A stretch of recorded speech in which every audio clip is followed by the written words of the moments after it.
Hello everybody, my name is Mark1 and today we're going to be talking about a assassin counter deck. Now this deck is essentially a support deck, but it's not your typical support deck. It's more of an aggressive style support deck. It doesn't have any healing or things like that, but what it does have is a lot of vision, and that's kind of what you need against these assassins. So starting out, this is, as you saw in the clips before, it is for Bellica. Now, I think you could use this on Narbash or any other support that might have a CC, like Decker, but I've been liking it on Bellica a lot more because Bellica does have that ability to, after you do your Seismic Assault, to follow up with that Void Bomb, and it just puts out a ton of damage, and that assassin is almost instantly just going to back off, and they're going to go somewhere else. They've failed at their attempt to do what they want to do, so they're most likely just going to leave. And if they don't, you're just going to stun them again and you're just going to kill them. And that's if your ADC hasn't already followed up and just finished the job. Now, with like Narbash, yeah, you're going to be able to get that thunk off, but by yourself, you're not going to be able to. I mean, you could try and do your ult, but they're probably just going to get away. They're probably just going to, either Kallari's going to jump up out of it, or maybe Countess is just going to shadow slip again and get out of it. So I've been really liking it on Bellica just because you have that ability to follow up on it. So the first card that I start out with is this Outlander Scout. It's 1,000 coins, and so I don't buy any attributes right at the beginning. I just go straight into this card, and what it does is it grants true sight in a 1,500 unit radius around your hero. Now this card is a combustible, so you have to try and play a little safe, because if you die with it, you're spending another 1,000 gold to get it back. And as I'm actually supporting or whatever I might be doing with this deck, I tend to not buy any attributes till I have around 1,500 gold. So just so I don't end up with not being able to have enough gold to purchase it, because this Outlander Scout is the primary card in this build. If you're laning against a Kallari, you're gonna notice it's actually kind of hilarious that these Kallari players, they'll still try and go into the shadow plane. They'll still try and walk right up to you, and you're gonna see them coming from a mile away. And that's when you're gonna be able to just use your seismic assault, do your combo, and hopefully your ADC follows up, and you're gonna be able to just shut them down right away. So like I said, you are going to want to save up to about 1,500 gold before you go spending any attribute points. And when I do, I go straight into the intellect, intellect points, and I'll start saving up for this card here. This is Invader Mage. It's 4 intellect points, and this is going to give me 12 ability armor penetration along with 13 power. This is just going to increase that burst potential from your combo. So once I get my 4 points intellect and I get this card, I start getting ready for this card. Now this card, it's 2 vitality and 4 intellect. Once I get the 2 vitality, I will drop off this card temporarily to get this Finder of Playthings. This card kind of goes hand in hand with Outlander Scout. What it does is you can target an enemy hero to reduce attack speed by 30 and move speed by 100 for 2.5 seconds. In addition, reveal all enemy heroes for 6 seconds.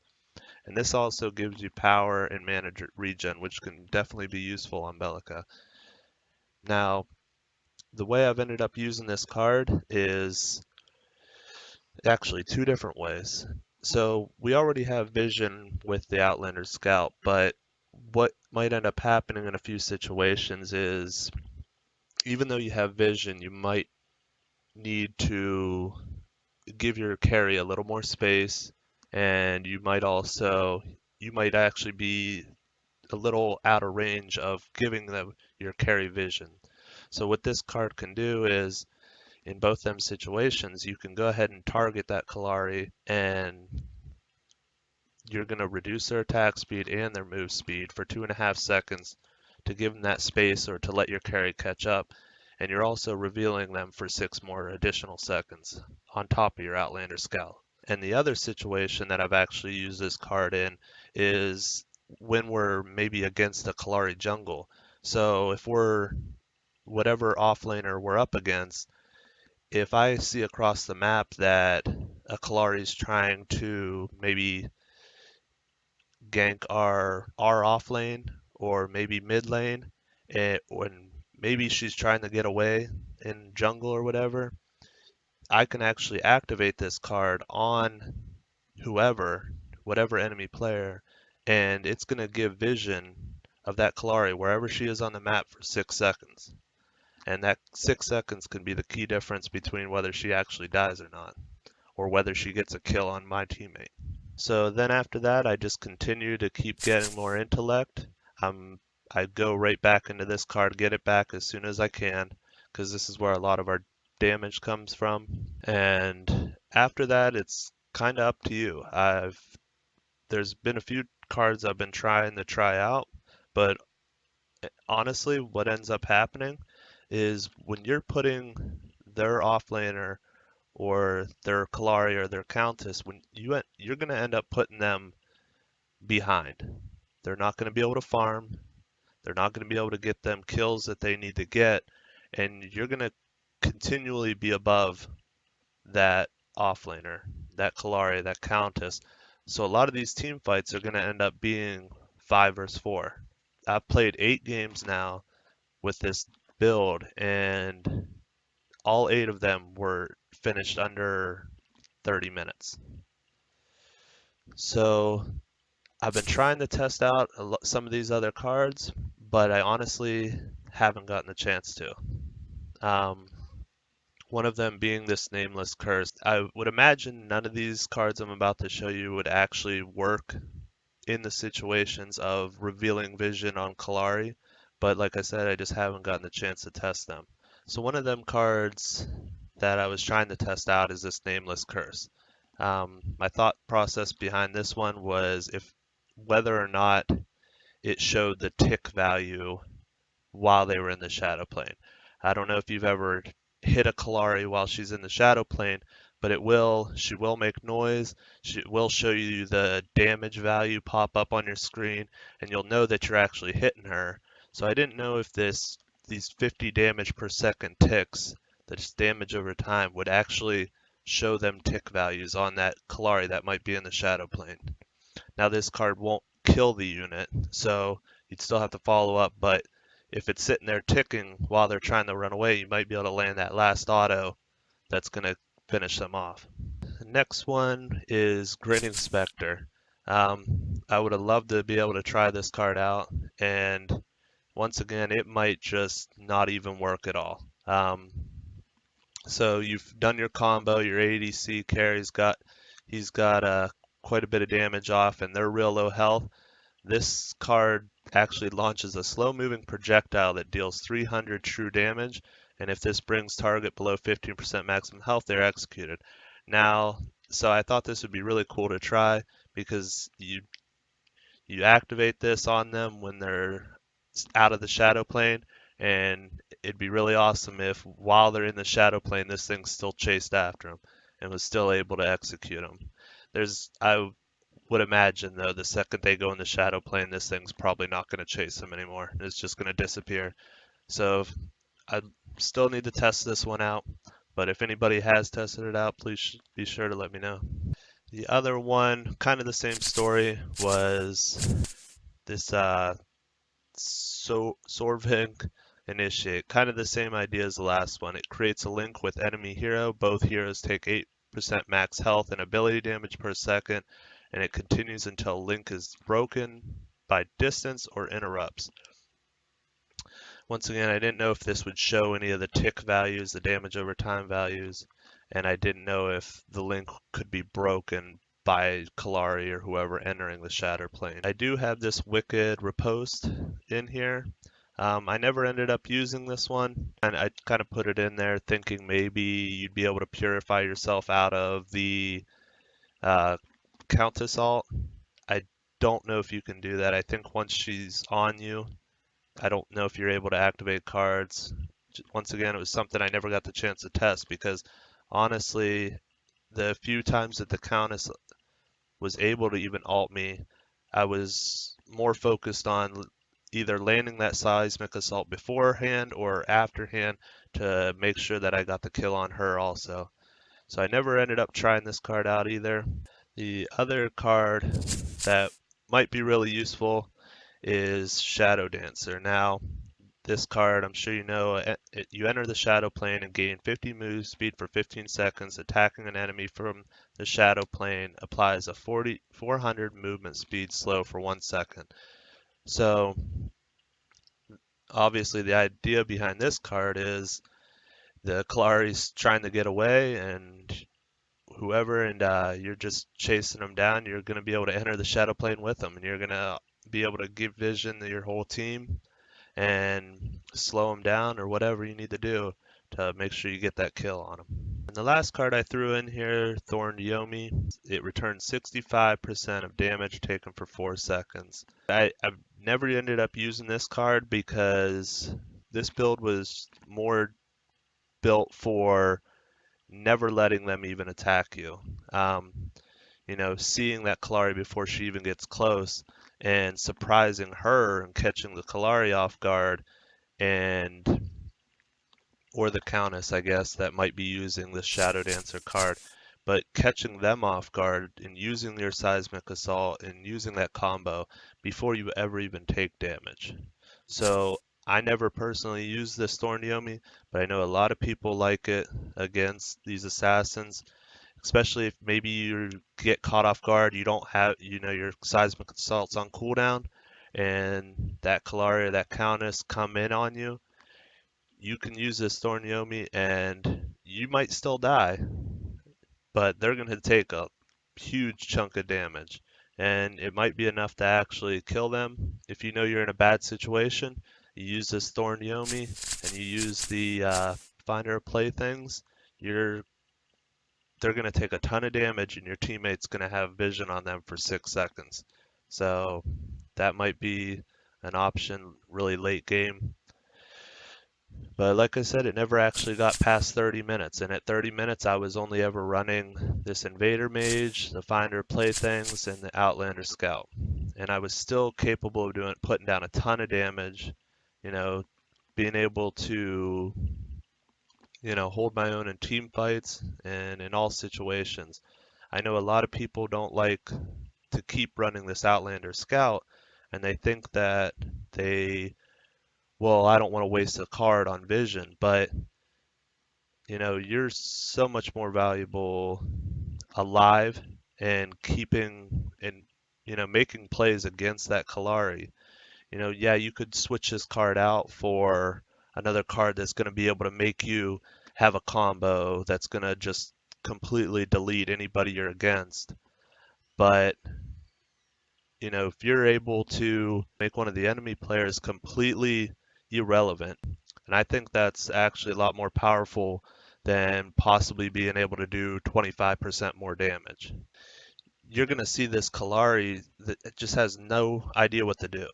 We're sieging inhibitors, and if she even gets close, when all five of us are standing there and she wants to try and hold off us sieging that inhibitor, she can't do anything. She gets close and we're just going to CC her because we can see her plain as day. And we're going to CC crowd controller and she's going to die instantly. Some other notable mentions would be in the order affinity. You do have the lamplighter, which is your typical ward. Now you're gonna have to hope that you place this ward wherever that Kallari is, and that's why I think that Outlander Scout is just so much better. But there is that option.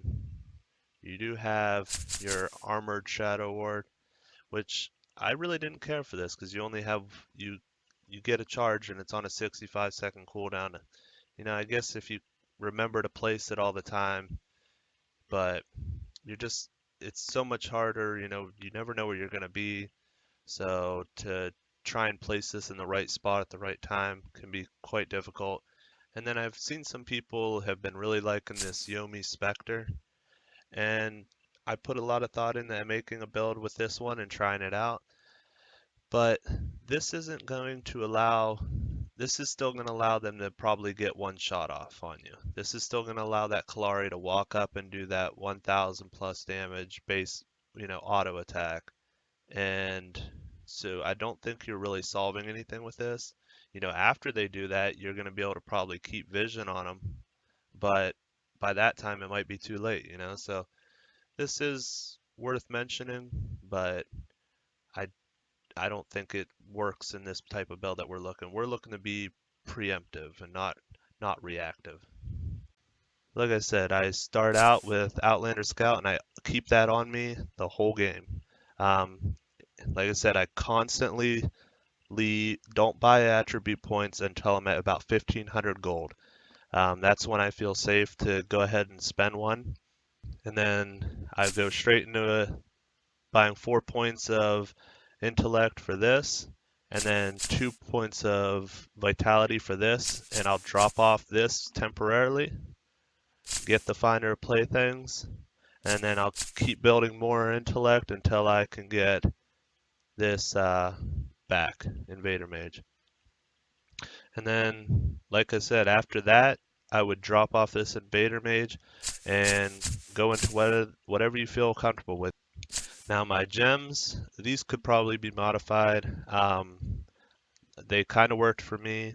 So I pick up the auto shield when I buy my first intellect point. This auto shield's actually saved me quite a few, at least 2 times, I think we'll see in the clips. And then I have the deadly mana. This is just gonna increase our max mana every time we kill an enemy minion. This could probably be changed because a lot of the times when you're supporting, you're not the one that's getting the last hits. I wanted to really increase my max mana there. Healing spells, you're healing for any ability damage that you do, and we also got ability armor on that. For vitality, we went with a quick exit just to get back to lane quicker. Damage reduction and damage return for them assassins. And we got basic armor on this one. So like I said, this deck could probably work on a lot of different heroes. Anyone with any form of crowd control and stun that you could follow up with, Decker, Steel, Aurora. See, Aurora would definitely have the ability to follow up with a lot of big damage if you were able to land her combo. Maybe even better than Bellica. Maybe I'll try that out on Aurora next. I've actually ran Howitzer support a few times just because Howitzer is like my favorite hero. He'd be able to follow up with a lot of damage. Then, like Narbash and the Fae would actually be able to probably put out a lot of damage afterwards, and maybe even Wraith.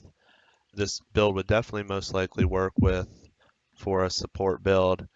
And even in one of these games, I ended up just kind of doing, the mid lane was actually running the duel, and I was in my lane by myself. And that's the thing about this deck also is since it's more of an aggressive caster support deck, you're able to solo lane if you need to. You still have your damage and everything to run it like that, and so it can kind of be used 2 different ways. So now I just wanted to kind of showcase the build and go over a little bit of a gameplay. Right in this video, we're up against a Iggy, and this Siegen is tier 1, and we're actually against a Kallari jungle. And you'll notice how I'm kind of keeping an eye out for her, just expecting her to show up, and here she does. We easily have vision on her, able to knock her up, and just back off. And this video here was actually a mistake that I wanted to showcase. Getting ganked, I'm able to knock him up, and I end up actually barely squeaking by and getting away with the help of that auto shield, and ended up walking away with 13 health. Actually 9 health there for a second. And I start the back, and I was worried about the Murdoch all the way in the other lane, and I walk out of my tower, and the second I do, here comes the Kallari ult. So you want to make sure you never do that. Just stay under the tower. That way, if she's going to ult in, she's probably going to die with you. Then here's another video of her ulting in on me. This time, a lot different. Able to knock her up and just push her back. And you'll see she tries to go stealth again, and she literally just has to back up and let me siege on this tower.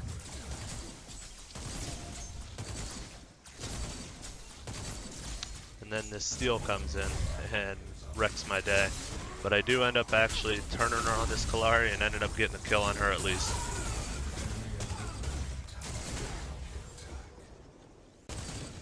Now this clip here, you'll see once again Kallari's just trying to hide in lane and trying to sneak up on me, and I'm able to just knock her up, do the combo, and push her away.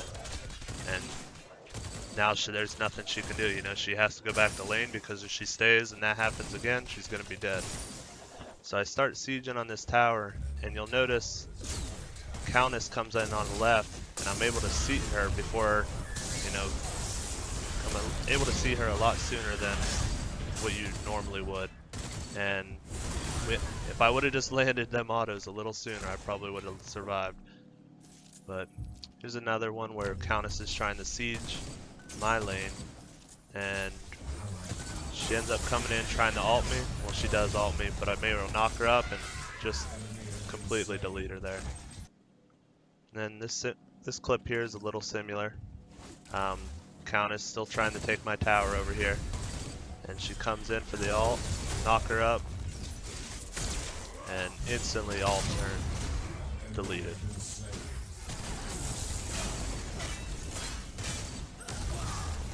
And I do make a mistake here. I push, me and Fang Mao push way too far forward, and I realize it, turn around. Here comes a Kallari ult, knock her up. Do end up dying anyways, but they get the kill on that Savarog. Now this clip's 27 minutes in. You can see we're sieging on this tier 2. Once again, that Kallari is just sitting up there, but she can't come in and do anything because, you know, we have that vision on her. And she just forced to kind of sit there and watch us take this inhibitor. And if she gets too close, this is what's going to happen to her. She gets a little too close here, able to hit her with the combo, and Fang Mao's able to get the kill over there on the left. And we're able to take this inhibitor.